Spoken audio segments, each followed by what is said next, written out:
What's good, everybody? Welcome back to another Tie and Talk. Today I'm super stoked to have a Trout Tricker guide in the studio, Mr. Bill Dombroski. Did I say that right? Yeah. Awesome, brother. Well, thank you so much for being here. Yeah. Thanks for having me. Oh, heck yeah. This has been a pretty cool little segment where we just talk a little bit about who you are and your journey into fly fishing and fly tying.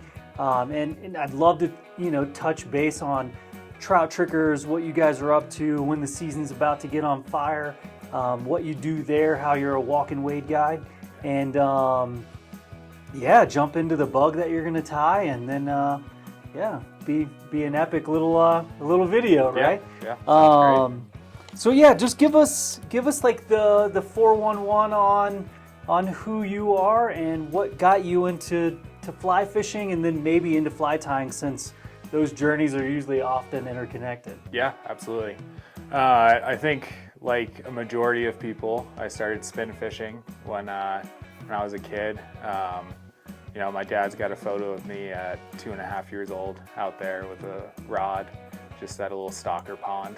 But I immediately kind of had the bug, if you will, and ever since then, it's kind of just been a escalating process, and went from spin fishing up until I was probably about 16 or 17, and then started getting more into the trout world, and quickly realized that if I wanted to catch the most trout, fly fishing is going to be the way.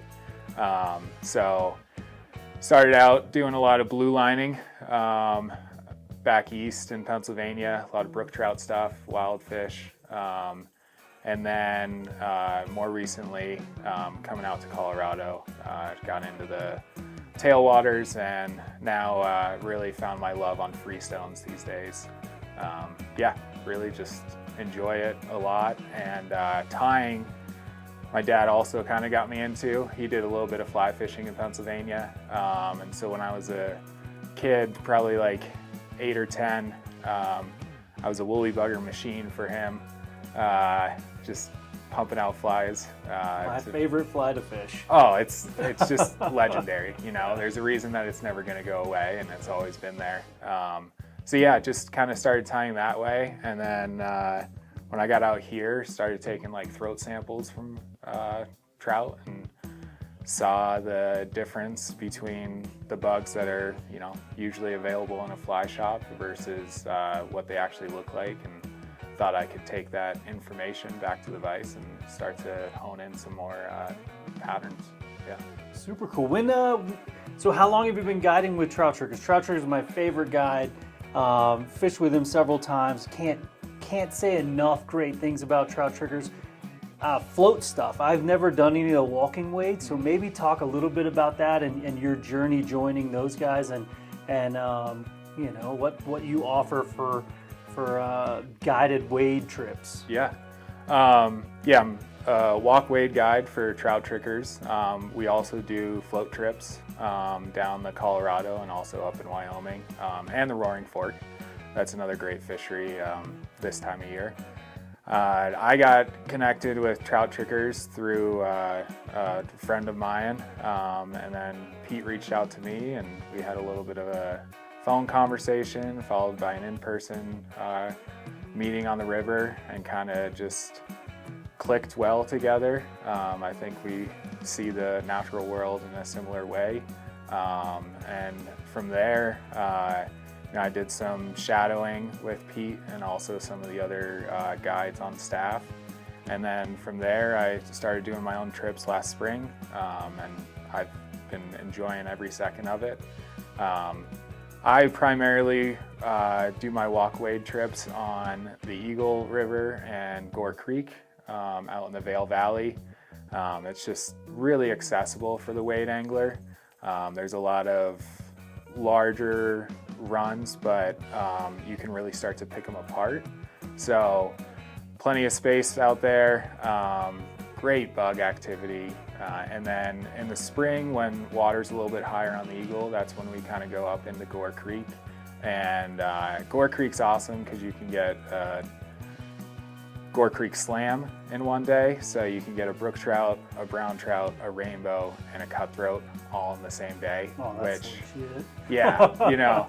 That's what I need. It's just awesome.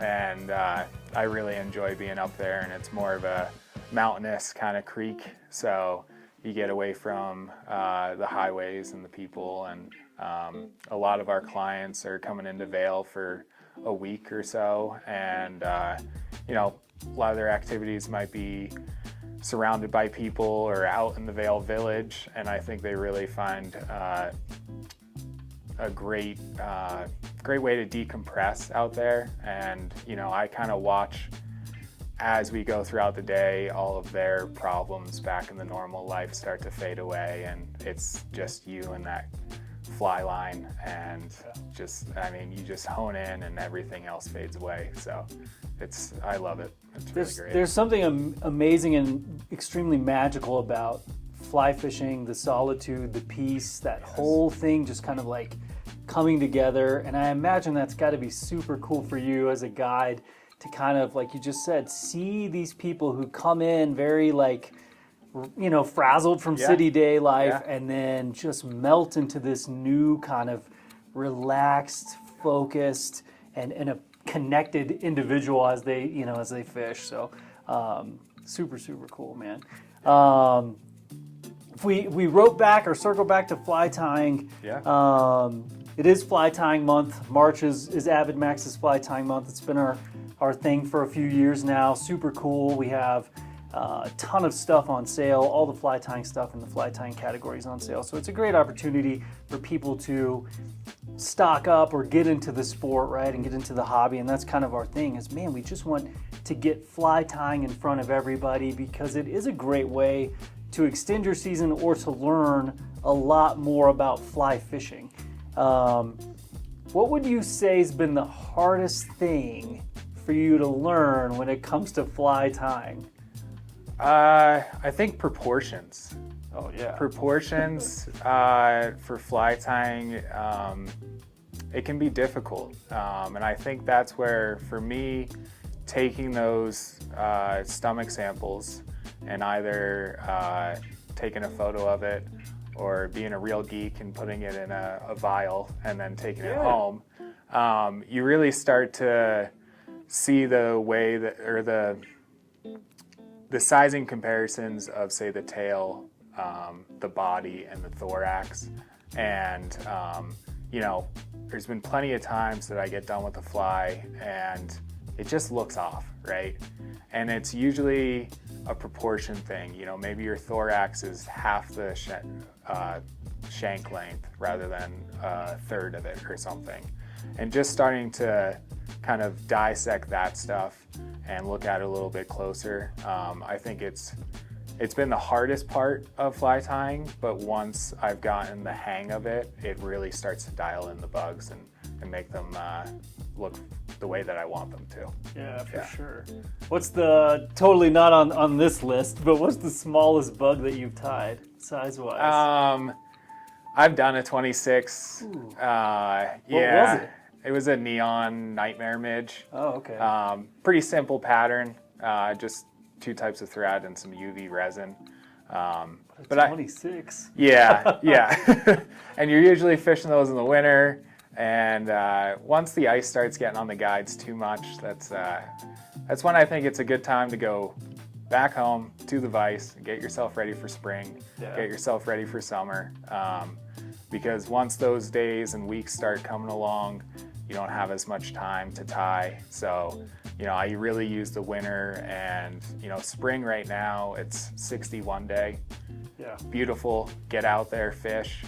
When it's 30, go back, get on the vise and get some tying done for sure. Yeah. That's kind of like what got me into tying. Is I got real tired of fishing super small bugs. Got real tired of trying to tie on super small bugs with my old man eyes, and just was like, what else can I do? And my good buddy here was like, oh bro, let's get into fly tying, and you can craft whatever you want. And being a super creative nerd, I was like, I'm gonna use every color we carry. And he was like, oh, it's not gonna catch fish, but still a ton of fun. Absolutely.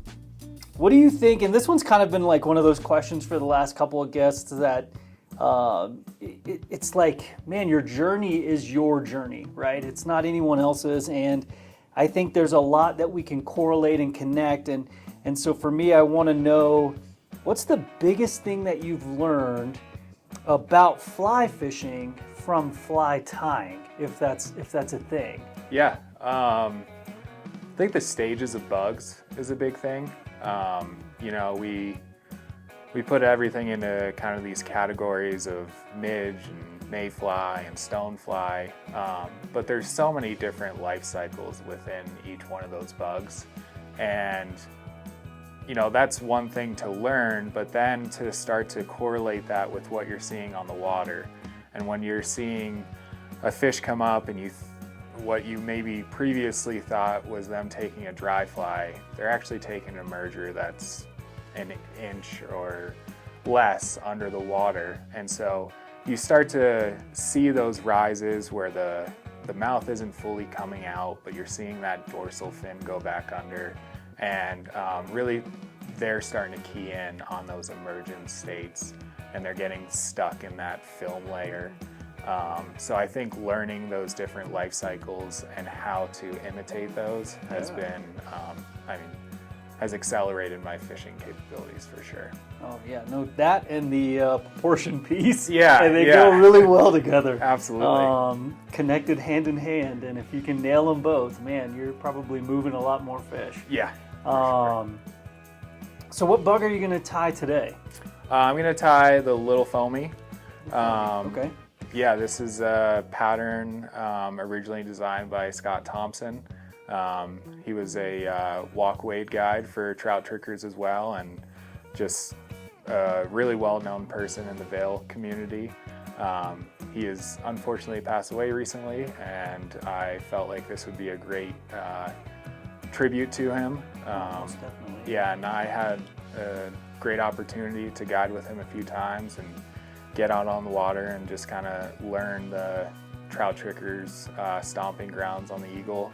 And yeah, can't thank him enough for that time, and very happy to have been able to spend that time with him last year. Very cool, super dope. I love that you're tying a bug in remembrance of Scott. That's super cool.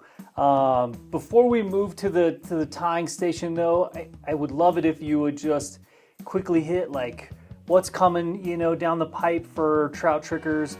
I know, talking to Pete, that right now is a great time to get out and do some early fishing, but maybe go over that just a little bit, and then we'll jump over there and you can tie up Scott's bug. Yeah, right now, like you said, great time to get on the water. Fish kind of go into that, not a true hibernation in the winter, but their metabolism definitely starts to slow down. So these first few days where it's getting warm and water levels are going up a little bit, the fish are really hungry. They haven't seen a lot of bugs recently and a lot of crowds, so they're more willing to eat immediately. And then on top of that, it's a great time to either be in a boat or wade fishing. Both are really accessible right now. So go to trouttrickers.com. Okay, perfect. Yeah, I was gonna say, how do we get a hold of Bill and lock down a Gore Creek, you know, wade trip for the summer? For sure. Trouttrickers.com. We've got, you know, guides that do both the wade, walk stuff as well as float trips. Within Colorado, we're doing the Gore Creek, Eagle River, Roaring Fork, and the Colorado River. And then we also do some trips up in Wyoming, which can be a blast as well. So they can, if they call, can they just ask for you? Yeah, Okay, absolutely. perfect. Yeah, if you're looking for a walk wade trip, you can ask for me, and Pete will get that set up. Very cool. Yeah. Sweet, Bill. Well, I really appreciate it, man. Thank you so much. Thank you. Let's tie Appreciate a bug it. and let's teach us something new. All right, sounds Super good. cool. Bill Dombroski with Trout Trickers here at AvidMax, and I'm gonna tie up the Lil Foamy today in an olive color.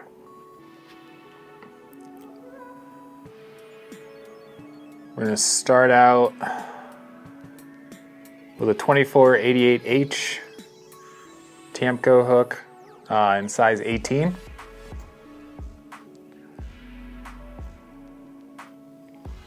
Gonna use Semperfli 18-aught Nano silk. Really like this thread for how strong it is compared to the diameter size of it. I'll start with just a small thread base, wrapping about halfway down the hook shank, then back up to the bead. And our first material we're gonna tie in today is our tail, which is gonna be olive dyed Hungarian partridge. Gonna pick off anywhere between 8 and 10 fibers for the tail.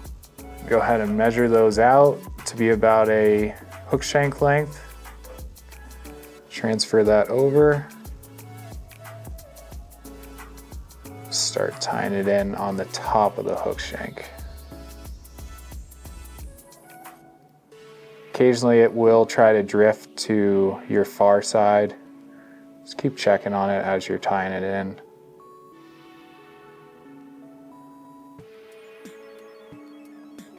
That's looking pretty good.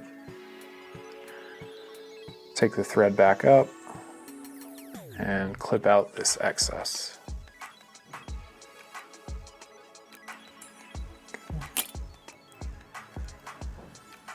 Next thing we'll tie in is our ribbing, which is going to be ultra wire, small in the copper color. When you're tying this in, typically try to keep it on the side of the hook shank rather than the top. Helps out with creating a good solid body that has a nice taper.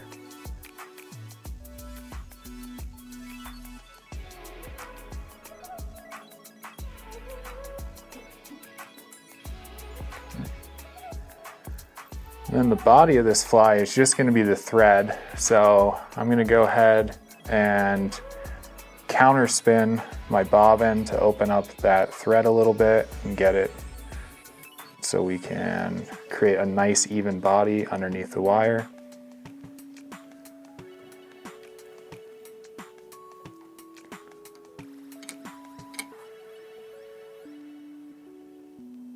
Go ahead and wrap all the way back up to the bead. And then I'm going to throw a half hitch in here. That in my bobbin cradle. And then use the rotary function to start that ribbing.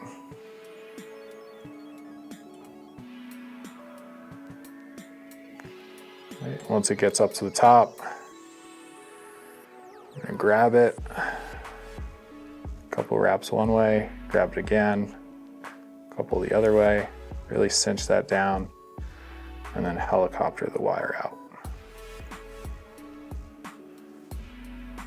Next thing we'll tie in is our wing case or wing bud, 2mm foam white.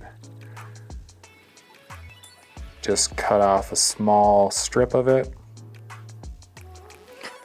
Tie that in right behind the bead.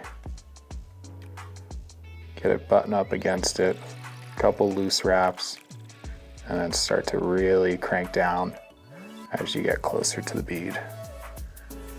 Throw in another half hitch so things don't go all over the place. And trim that foam to about halfway back on the hook shank. And then our thorax here is going to be hare's ear ice dub in the peacock color. I like having a darker thorax for my body, or than my body. Just do a small dubbing noodle there. And tie that in.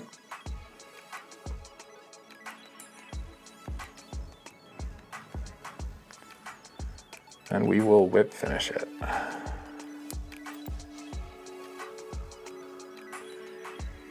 I like throwing in 2 whip finishes, just a little extra security for when fish start chomping on it.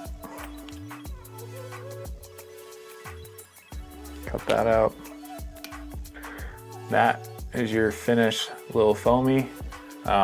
Great fly this time of year.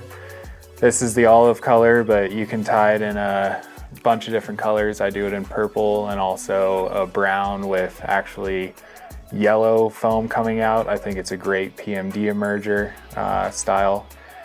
Be sure to check out AvidMax for all of the materials. And if you're looking to get out on a guided trip, go to trouttrickers.com. I'd love to get you out for a walkway trip, and we've got a bunch of other guys that can get you out on a boat. So thanks for watching.